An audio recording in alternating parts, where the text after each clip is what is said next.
Interaction can come in many forms: speaking, gestures, writing, and more. My project is aimed at using a universal language to create interaction that do not rely on words. Translation isn't always necessary, and what matters is how the system responds to the user, generating emotions in the users. The idea was to build an interaction system in a VR where players could communicate with the virtual character simply using hand signs such as thumbs up, wave, or even a fist, and receive some emotional feedback in return. In this project, we focused on simple static hand gestures to see how they could be used to send clear emotional signals. Each gesture was mapped to a specific feeling or a message.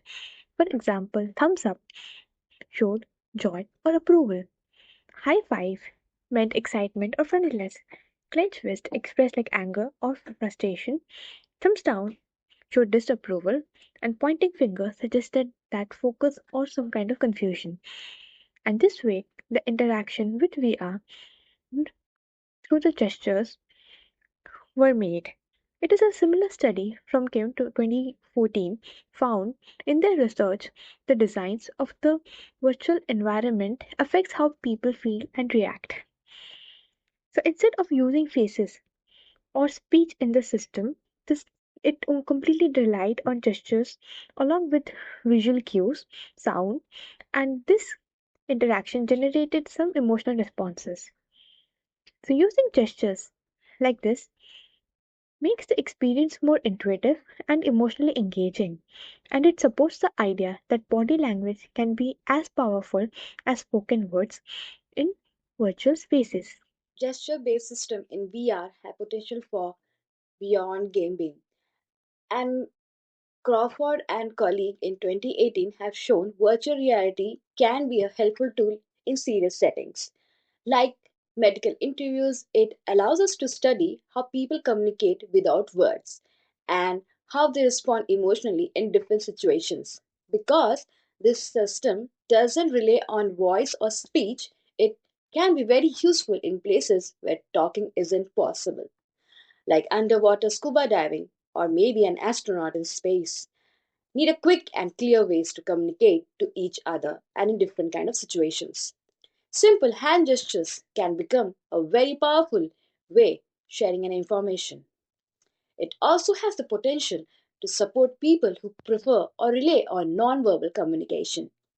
For example, it could help for people who have learning disabilities or people who have autism who may find it easier to express themselves through gestures, while also teaching a human being how to learn gestures to talk to people who prefer sign languages.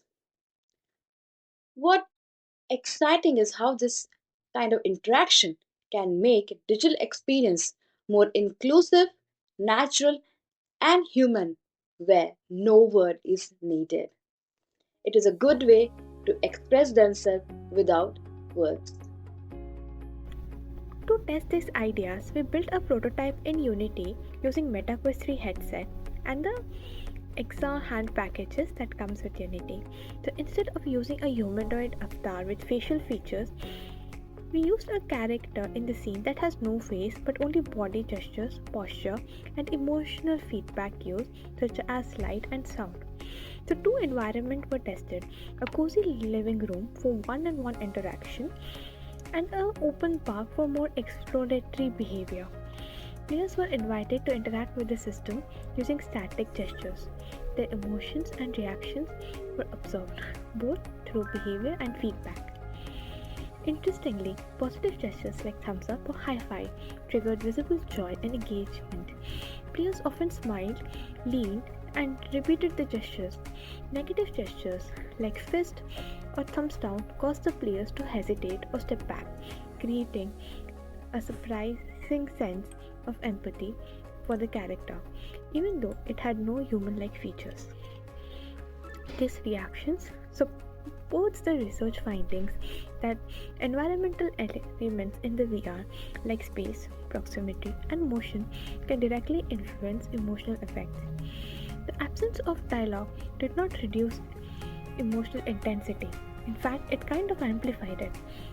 And this suggests that non-verbal interaction in VR can generate emotional impact comparable to real world communication, especially when supported by thoughtful design elements like lighting, spacing, and spatial boundaries.